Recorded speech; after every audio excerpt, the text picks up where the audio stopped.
पुरुषांनी प्रतिकार केला म्हणूनच माघारी गेलो पण माझ्या कर्तव्यापासून अनवित झालोय सैन्यात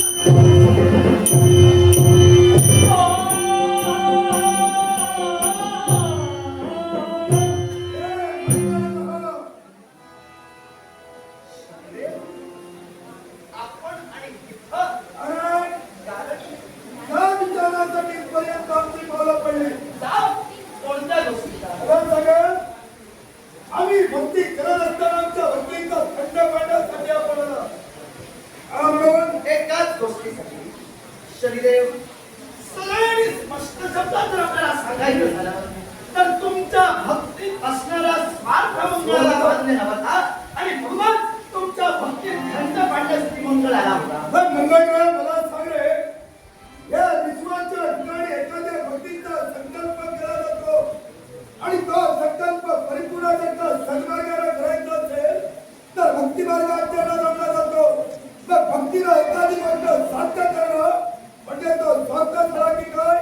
भक्तीला एखादी गोष्ट साध्य निश्चितच करावी पण एखादी गोष्ट जी आपण म्हणतात ना ती गोष्ट दुसऱ्याच्या उत्कर्षा आडणारी नसावी. तेव्हा तुमच्या भक्तीत स्वार्थ होता त्या स्वार्थामुळे इतरत्र ग्रहांचा कुठेतरी कमीपणा होत होता आणि म्हणूनच मी तुम्हाला प्रतिकार केला. पण मला सांगा तुम्ही म्हणालात माझी भक्ती होती ती स्वार्थी होती म्हणजे सुदर्शनाचे पराक्रम वैकुंठीच्या नारायणाला पाहिले आणि ते त्याचे पराक्रम आवडल्या कारणानं सुदर्शन स्वतःच्या सानिध्यात राहावं हा स्वार्थ त्याच्यात निर्माण झाला म्हणून प्रतिदिनी सहस्त्र कमळांनी शिवशंकरांची पूजा करू लागला. एका दिवशी हे सुवर्ण कमळ कमी पडलं म्हणून स्वतःचं नेत्र काढला आणि नेत्र कमळ त्या देवाच्या चरणी अर्पण केलं. देव प्रसन्न झाला आणि सुदर्शन चक्र वैकुंठीच्या नारायणाला बहाल केलं. मग त्यावेळी त्या देवाचं स्वतंत्र होतं की काय? शनिदेव भक्ती करण्यामध्ये प्रत्येकाच्या मनात काहीतरी स्वार्थ असतो. स्वार्थ म्हणण्यापेक्षा संकल्प असतो. त्या संकल्पाच्या सिद्धतेसाठी प्रत्येक जण भक्ती करत असतो. वैकुंठीच्या नारायणाचा संकल्प सुदर्शन चक्राची प्राप्ती होता. अर्थात तो संकल्प इतरांच्या अस्तित्व आलेला नव्हता आणि म्हणून त्याच्या भक्तीतील चाटवल्याचा रोखून शिवशंभू महादेवांकडे असणारं ते सुदर्शन चक्र शिवशंभू महादेवांकडे असणारं त्याला मृत्युमंजरी चक्राचं सुद्धा म्हटलं जात होतं. तेव्हा ते चक्र भक्तीचं फळ म्हणून शिवशंभू महादेवांनी वैकुंठीच्या नारायणाला दिलं. मग तुमचा भक्तीचा स्वार्थ नव्हता तर तुमचा संकल्प हा पुण्य भगवती असायला हवा होता. तुमचा संकल्प काय होता? इतरत्र ग्रहात आपलं श्रेष्ठत्व प्रस्थापित करण्याचा अर्थात इतरत्र ग्रहातील श्रेष्ठत्वाची विक्रावण करण्याचा अधिकार शनिदेव तुम्हाला दिला. मंगळग्रह मला सांगे आम्ही इतरत्र ग्रहापेक्षा श्रेष्ठ होण्याचा संकल्प केला आणि कैलासनाथांची भक्ती करू लागलो. अरे जन्मतः तुम्हाला अस्तित्व प्राप्त होत नाही तर ते अस्तित्व प्राप्त करण्यासाठी प्रत्येकाला भक्ती मार्गाचा आचरण करावं लागतं. जन्मतः तुम्हाला सुद्धा अस्तित्व मिळालं नाही तुम्ही सुद्धा भक्ती करणं अस्तित्व मिळलं होता. मग आमचं अस्तित्व आम्ही मिळवत असताना कुणाच्या उत्कर्ष आळावी गेलो नाही. आमचं अस्तित्व आम्ही भक्ती मार्गायोगे प्रस्थापित केलं. तसं तुमचं सुद्धा अस्तित्व तुम्ही प्रस्थापित केला पुन्हा ग्रहमंडळात आलात. मग ग्रहमंडळात असून सुद्धा इतरत्र ग्रहात श्रेष्ठत्व मिळवण्याचा मानस तुमच्या अंतःकरणात का निर्माण व्हावा? आमच्या मनाच्या ठिकाणी मानस निर्माण झाला पण त्यानंतर मानस आमचं स्वार्थी असतं. आमचा संकल्प जर का वाईट असतं तर या विश्वाच्या ठिकाणी आमच्या महाराष्ट्र आमच्या देवानं आम्हाला तो केवळ बोलणार दिला असतं. अरे जास्ती तुझा पिताच्या विरोधात जाऊ जर आम्हाला ते स्थान देतो तर मतलब आम्ही जे करत होतो ते योग्यच करत होतो. माझा पिता माझ्या विरोधात जाऊ दे.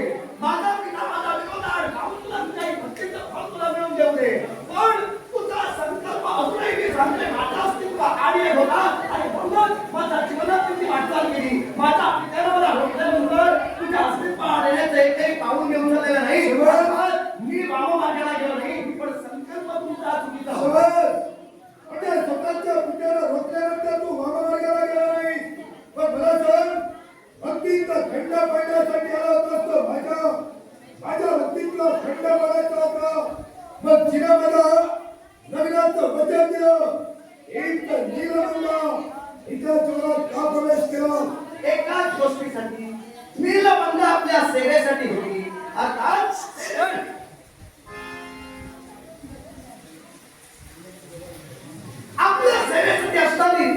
घडला हे आपल्यापर्यंत जाण्यासाठी अडथळा होती, म्हणूनच तिच्या जीवनात तो प्रभात नाही घडला. नाही का तिच्या जीवनात तुम्ही प्रभात घडला माझी होणारी मागणस्त वधू माझ्यापर्यंत दुरावस्था झाली आणि याचं शासन करण्यासाठी इथपर्यंत मी आलोय. शनिदेव मंगळाचे दोष हे दोष तिला भोगावे लागले.